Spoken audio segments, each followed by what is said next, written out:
Alrighty then, how's it going guys, and welcome back to another video. So today's topic is going to be, so you want to get into F&B, and it's going to be divided up into two sections. So you want to work in F&B, or you want to own a bar or a restaurant yourself. And I'm going to tell you what my thoughts and feelings are on that. So first of all, most important thing, if you want to get into F&B as a career, a couple of things that you need to keep in mind. One, start at the bottom. Washing dishes, start as a waiter. If you're interested in bar work, start as a bar back, like washing glasses and shit. Get familiar with with the place that you're working, with the way that the industry kind of functions on a day-to-day basis. Two, don't expect to have a social life, okay? F&B is by definition not having a social life.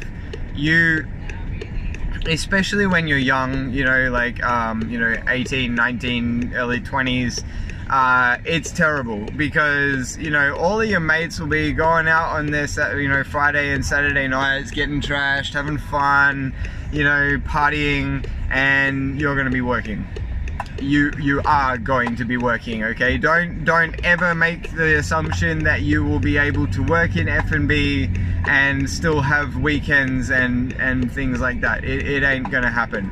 I have been doing this since I was 17, and I still, to this day, I don't have weekends. I don't have, I have very, very little social lifetime. The other side of the coin though, on that one, is that a lot of the people that you work with will be absolutely mental, and they are so much fun to hang around with. F&B people are crazy. We are absolutely nuts, but we are fun. We are a lot of fun, and we like to party, and when we do party, we party hard.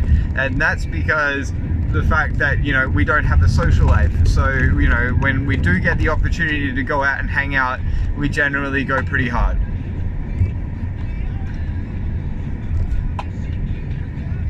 Alright. Okay, so third one, we want to get into hospitality as a career. Are you a people person? Are you outgoing? Do you like to talk to people? Are you meticulous? Do you value cleanliness and neatness and ordered operations and things like that? You have to take into account your personality, okay? If you are like a loud person, you like to talk and laugh a lot, and you're very social and outgoing, and you got no problem talking to strangers, then you're probably going to be wanting to go into a bar position. Not like, you don't want to end up, and when I say bar, I mean a casual bar, a bar that serves beer and regular wines for the average blue-collar Joe, The last thing you want to do if you're that sort of person is really get involved in fine dining, where you're dealing with, horrible, snooty, rich people that, I've got so much money, fancy wine, swoosh, swoosh, swoosh, that's definitely something that you don't want to do, alright? But then on the other hand, if you are, meticulous and ordered, and you value really fine foods and wines, and and you want to get into it, then fine dining is for you. That's when you're going to be explaining to a customer the intricacies of the wine and how it pairs with the food and everything. And there's absolutely nothing wrong with that. For me personally, I did it for many years. It's not really my style, but I pulled it off. But you know, like, I'm certainly a lot happier behind a bar, in, you know, a casual bar, talking to people about beers and stuff. That's me, you know. So yeah, that's pretty much it. If you want to work in F&B, those are the things that you need to keep in mind before you start. The other thing also is that it is very, very physically exhausting, okay? Especially in the early years when you're still getting used to it. Being on your feet for 8 or 9 hours a day, and especially if you're working in a place which is like really cranking and busy, you will get home and you'll just be fucked. You'll be so exhausted. But good news is, over the years you get used to it, and like these days for me, I find it more exhausting sitting in front of a computer screen for a few hours than I do standing and walking around on the floor serving customers. So you know, your body does adjust to it. And the other benefit is that, you know, generally speaking, if you're going to be working on the floor of a restaurant, then you're probably not going to end up gaining weight. Because you just, I actually I put one of those pedometers on my hand a little while ago, and I did something like 9 kilometers of walking in one day. So, you know, I walk 9 kilometers every day. It's probably the reason why I'm skinny as a stick. So, I mean, I don't know for sure, but you know, that's my assumption. So, right, on the other side of the coin, on the other topic I was talking about is ownership. Do you want to own a bar or restaurant? Or a cafe? Or a brasserie? Or whatever the hell you want to call it. Now this is a really, really, really complicated topic, and I always say, no matter who you are, don't ever open a restaurant unless you've worked in one. Ever. Unless you've worked in a restaurant and you understand how they operate and you understand what they need, what you need to do to make them operate, don't even consider it. You will sink like a stone if you don't. I'm not joking. I've seen it happen over and over and over again. For some reason, there's this idea, this perception in people's minds, especially people in, you know, like approaching their retirement age, right? Where they're like, oh, you know, I've got a bit of money in the bank, and you know, I would love to start up a business, and I love to go to restaurants. I love to eat food. I know what makes a good restaurant, and I've got this unique idea.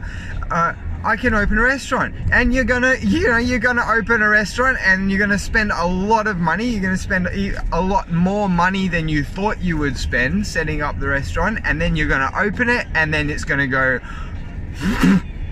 And all of that money that you spent is going to just go. There is nothing in the world that I can think of which is harder than running a restaurant as an owner. There are so many costs involved, and it's so fickle. It only takes a couple of people, a couple of dickhead customers who don't want to talk to the manager or to the owner about a problem they're having, writing a little shitty review on your website or on their, you know, TripAdvisor or whatever, and your business, you're dead.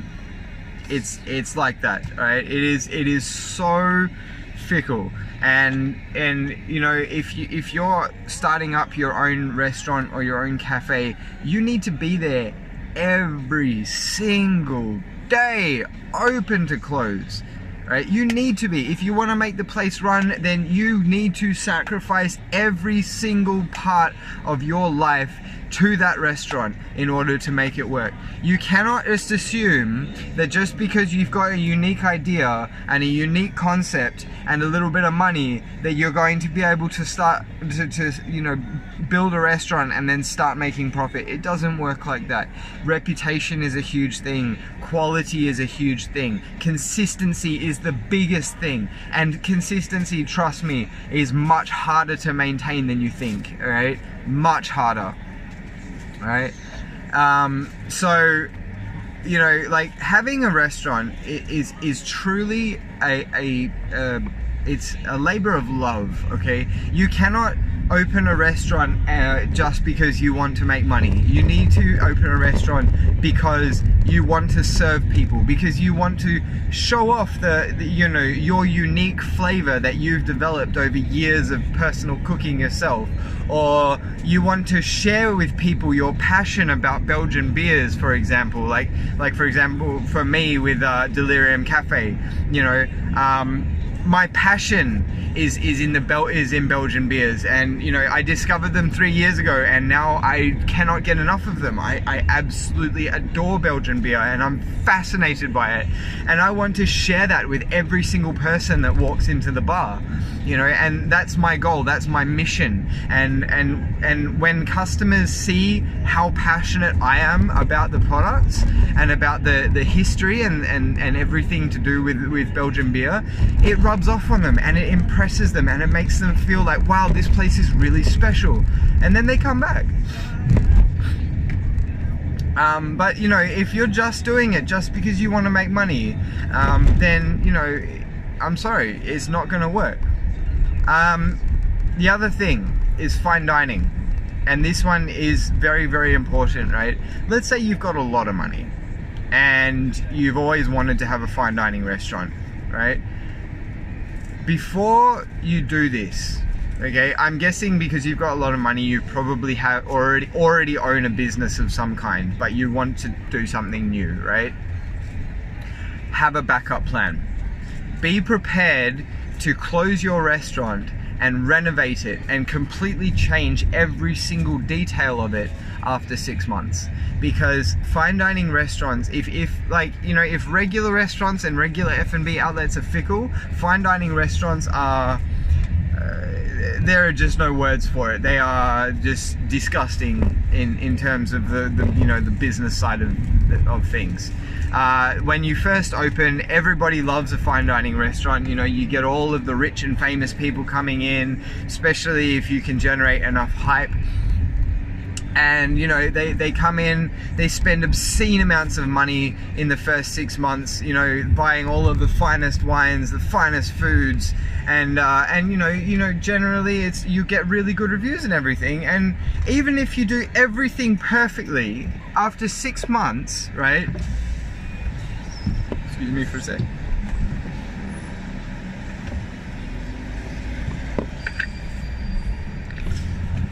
After 6 months, you're not going to be able to keep that hype up, you know, and I can tell you right now, all of those people, all of those rich people that came in and spent obscene amounts of money in those first 6 months, they ain't going to come back, right? Because they've done it now. They've experienced the whole, you know, fine dining thing that you're offering. And unless you can constantly keep it new and keep it fresh, then, you know, you're just gonna peter out and die. And that's what happens to fine dining restaurants. I've seen it happen over and over and over and over and over again, you know. Like, this is why Michelin star restaurants need to update every single facet of their restaurant every 6 months, because if you want to keep your Michelin star, you got to keep the people coming in. So, you know, like 6 months in, you got to change all your linen, change all your cutleries, change all your plates, change your menu, change your wine list, you know, change your fucking decor, the whole thing. It ain't easy. So anyway, guys, that's pretty much all I wanted to say about that. Hopefully it helps for anybody that's you know, looking to branch off into or get into F&B as a career, or as you know, as an owner. So yeah, hopefully that helps, and until next time, have a good one.